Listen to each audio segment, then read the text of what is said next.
As we honor the past, we are reminded that remembrance is a call to responsibility. The sacrifices of those who came before us demand vigilance, unity, and the continuing willpower to act in the present.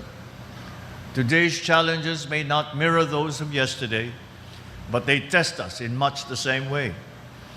Among these is the enduring geopolitical tension that we are observing in the Middle East.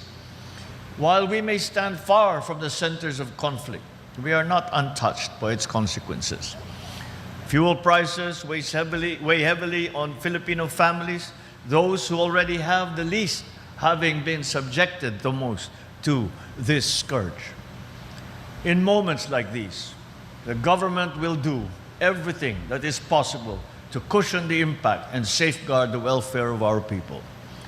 And yet, governance is only a part of the equation. Nation building has always been a shared responsibility.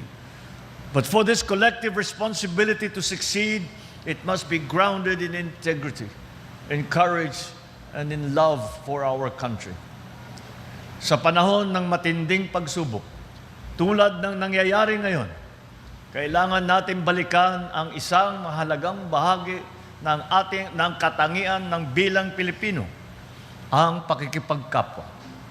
Dapat natin kilalanin na ang bawat isa ay may parehong pangangailangan, may parehong pangarap, at may parehong pinagdadaanan.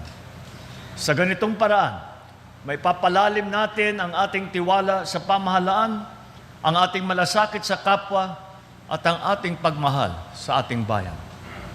Dahil kapag iniisip natin ang kapakanan ng iba, mas nagiging malinaw kung bakit kailangan tayong magtulungan at magkaisa. Sa simpleng pag-unawa at pagdamay, nakakatulong tayong mapagaang ang bigat na dinadala ng ating mga kababayan. Ipinapaalala nila sa atin ang pag-uunlad ng bansa ay nakasalalay sa kung paano tayo nagsusumikap na humarap sa mga pagsubok at bumangon mula rito. Let me once again recognize our veterans who are with us today.